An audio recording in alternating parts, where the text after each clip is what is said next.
Good evening again. Welcome everyone, and thank you to Anne Lewis from the Quaker meeting in Disley, who is going to share with us her and her Quaker meetings experience with racism in the support of the Black Lives Matter movement. So Anne, over to you. Thank you. Thank you very much, Warren. Hello, everybody, and thank you also for asking me to share the experience of Disley Quaker meeting following the placing of a Black Lives Matter banner in our garden, which within 10 days was burnt. I'm really glad to be able to do this and not a little daunted, because I think it's good to revisit decisions that are made and reassess what we've done after a period of time. I think I need to explain to you something about the Religious Society of Friends, or Quakers as we're known, because we do have peculiar ways of worship and of making our decisions in business meetings. The Society of Friends was started in the 17th century, although it wasn't known as that at the time. And it was just after the Civil War in England, which was a really bitter conflict. And it divided families and friendships and groups of all kinds. It was described as when the world was turned upside down by religious questioning. George Fox was a visionary young man with a passion to understand how God's will could be found personally. And he came to believe that every person could have direct access to God themselves. He had spent a lot of time in what we might call now a wilderness, walking about, talking to people, sitting in a tree and doing strange things as we would think now. But he was really convinced that it was possible for ordinary people to have direct access to God, not necessarily through the church, through creeds, through the clergy or the Bible, but through waiting in silence, alone or together. And he used the metaphor of the inner light, or the light of Christ within, or that of God in every person. That last phrase is the one that we use mostly now. And from that revelation came our meetings for worship, our meetings for worship for business, and our testimonies. And I'll say a little bit about each of those in due course. Worship is silent, and ministry is given when friends are so led. We have no clergy, and so everyone can minister if they feel that they're led to do so. Similarly, in our business meetings, we have an agenda, obviously, and we wait and we listen if it's a big subject we need to decide about. And we try and discern where we are being led.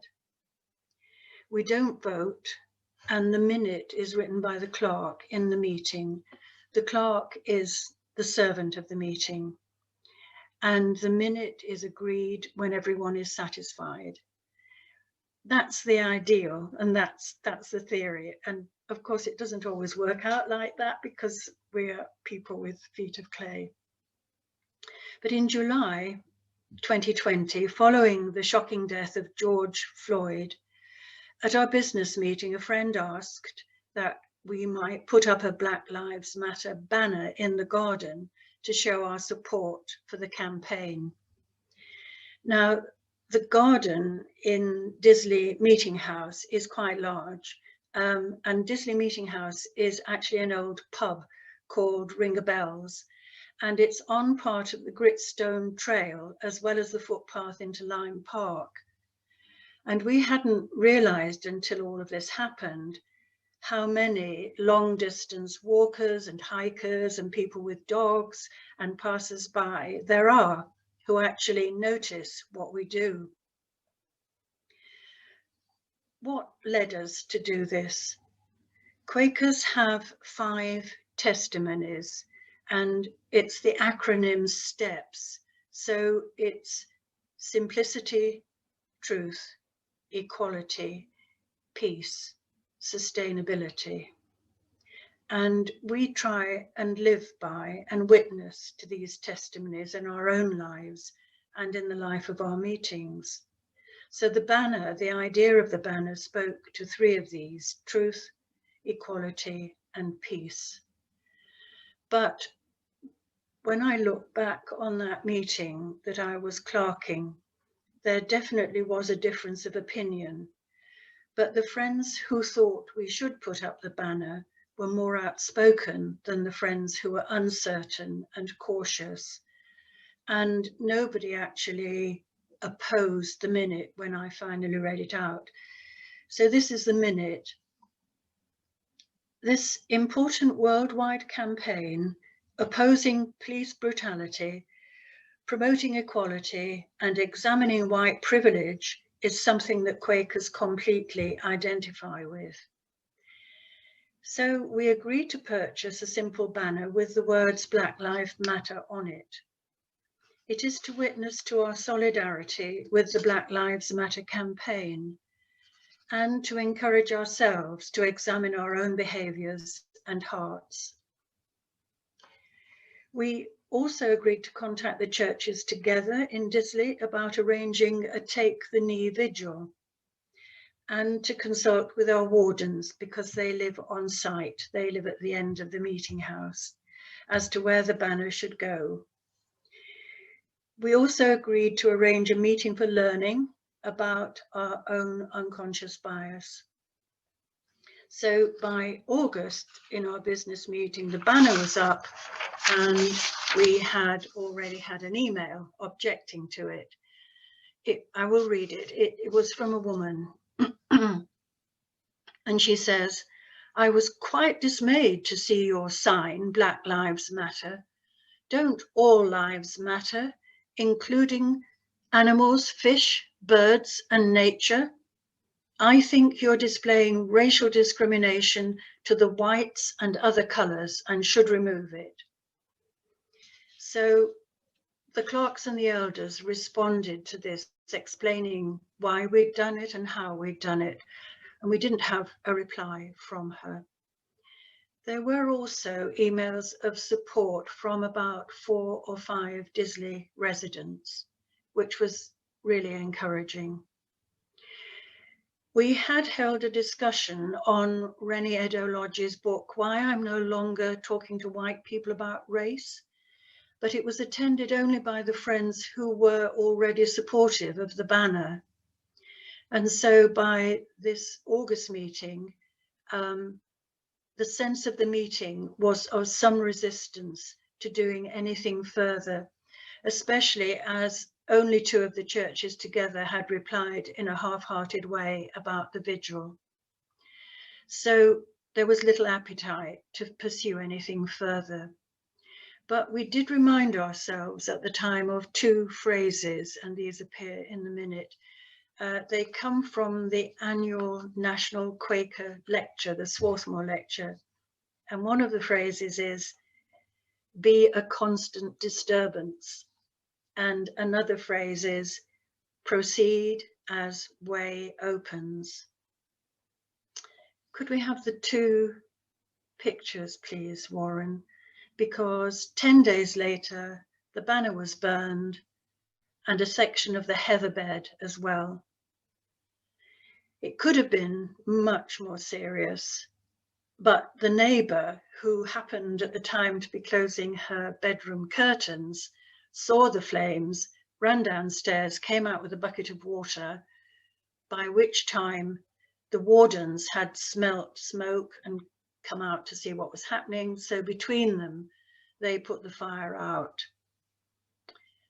Is there a second one? Oh yes, so that shows you the destruction of the heather bed, and the meeting house is in the background. The police were called and logged it as a hate crime, and we have no idea to this day who did it. Thanks, Warren. Everybody was upset. Everybody was worried about the warden's safety. Everybody was disturbed that this could have happened in leafy Disley. And what should we do next? Should we put up another banner? Would it lead to a banner war? Should we hide the burnt banner, but would that mean that they had won? Should we leave the banner as a witness to a local racist act? Should we put up another banner with different wording? And should we put up CCTV? The clerks decided that this really needed a special business meeting to focus on what we should do. And beforehand, we decided that we would canvass everybody in the meeting so that they all had an opportunity to express their views, whether they agreed with what had happened or not. And 30 friends responded, which indicated the strength of feeling. We have about 50 names on our membership list for Disley meeting, but many of those don't actually appear. And so 30 was quite a good response. Here are some of the comments that were made. Firstly, from a teenager. I'm so glad that it was put up in the first place because it was clearly very needed, and that there should definitely be something put up, whether that be the banner with an explanation of what happened or a new one. But I think not to put anything up does not support Black people and actually undermines putting up the banner in the first place. A second one, do not replace the banner. A third one, continuing the presence of the banner is extremely important, both to send a message of support to those Black, Asian and minority ethnic people living in Disley, and one of quiet defiance to those who consider aggression and racial intolerance acceptable. A fourth one, do not put the burnt banner up in any place in the garden. And a fifth one, mend the burnt banner and have an explanation next to it saying why we decided to support Black Lives Matter, or saying meet violence with love. And lastly, it's about not being silenced. Could we have the next photos, please, Warren? So the decision at that special meeting was to replace the banner with one that said, we say no to racism, Quakers uphold equality, peace and truth. Thank you. I think there's a second one, isn't there? Yeah, so that's just the way into the meeting house with the garden on the left. At our business meeting in September, the new banner was up and hadn't been burned, and we reaffirmed our stance to be in solidarity with those who suffer discrimination because of race. We had sent an article to the Disley e-bulletin explaining what happened and saying we were heartened by the emails of support from some Disley residents, and that we would welcome a dialogue with whoever carried out the action and with anyone else in Disley who felt uncomfortable about what we did. And we also said there will not be equality until Black people's lives matter as much as everybody else's. By October, there were 2 racist emails as a result of the photos, the article, and what was put on our website. I was really hesitant about giving airtime to these things, and I apologize to friends of colour, because I'm sure you've heard it all before and have had to put up with it much more frequently than we have. But I talked to Margaret about it, and we felt that this is a reality of what happens when you put your head up above the parapet. So this was from a fireman, and he says he doesn't agree with arson or graffiti, but then goes on to say, You've become involved in politics and consequently you've provoked this. He then says some really insulting remarks about black footballers that I'm not going to repeat. And he goes on, this is our country. We are well known as a soft touch. And then he gives a big rant about Jamaica having the second highest murder rate in the world. And so he says, well, black lives don't matter there. And then more comments about black actors being preferred to white actors on TV now. And black people are stopped and searched more because they commit more crime. And then he goes on, I have traveled around the world. I love the Caribbean and I don't consider myself a racist. Which is unbelievable, really. The second email was from, I think, probably a woman who was quite disturbed because she wrote reams and reams in the email, but this is part of it. Today, many refugees enter this country in their thousands, 4,000 in Manchester in the last few months. They're not refugees, but illegal immigrants, and councils house them here in hotels and private houses, while people here cannot get a house.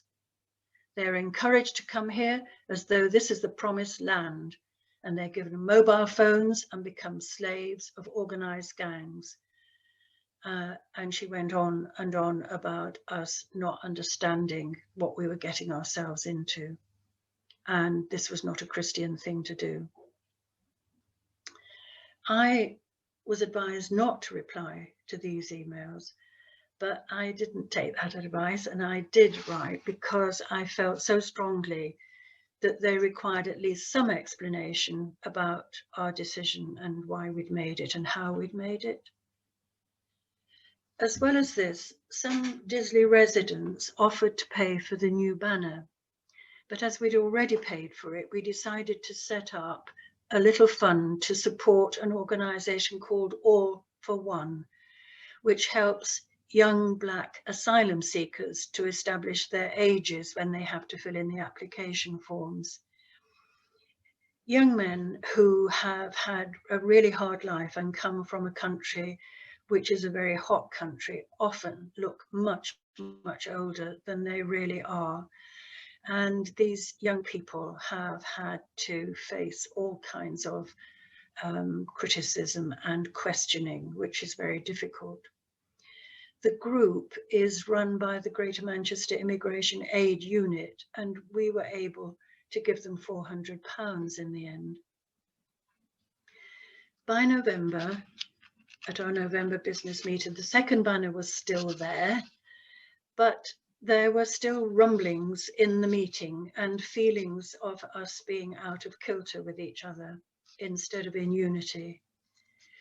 We decided to link the issue of Black Lives Matter with Build Back Better, a campaign about righting some of the wrongs in the country, and to think about racism in the context of social inequalities, a greener world, and immigration. We also recognised that we needed to grow our meeting community and do some repair work. So we agreed to hold another meeting, which was called Time for Reflection, Time to Look Forward. There were breakout groups to consider our original decision, asking whether we'd changed our minds and did friends wish we hadn't done it, and how we think about diversity from when we were little, what values were we given from our family, and what books did we read, and what were we taught at school. So we are continuing with this repair work. Christmas came upon us, and then of course the second lockdown. And I think we were probably all rather tired and lacking in energy after that. But in March this year, in our Quaker area meeting, East Cheshire, questions were being asked of us about Black Lives Matter. And we were immensely grateful to Sue Cockerell and Margaret Calvert from this group here, who helped facilitate a Zoom meeting for widening our understanding and our thinking about Black Lives Matter. Could we have the next two photos, please, Warren? We are keeping on as Way opens, but we've still got a lot of work to do. To finish on a positive note, our most recent witness has been making prayer flags, and we made them with our children in an all-age meeting for worship. Each of these flags has a butterfly on it, and they're either crocheted or knitted or sewn or embroidered or appliqued or done in felt, and then underneath it says, "Migrants are welcome." And in the poster holder on the wall of the meeting house, there is an explanation of why we did it. And roughly speaking, it says, we are all migrants. We all wandered our way out of Africa long ago, and asking for people to support the idea of safe passage for people who need to come to this country for safety. So that is really not the end of the story. There's still much to do in engaging not only the friends in our own meeting and Quakers in East Cheshire, but also in trying to link Disley people with the way our nation is enriched by the contributions of people of colour. Thank you. Thank you, Anne. That was a wonderful and very powerful presentation. I think it's given us plenty of food for thoughts and plenty to work with as we now move into our breakout groups.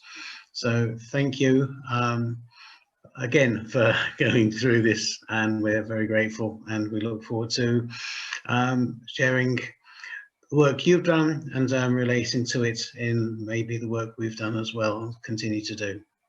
Thank you and God bless.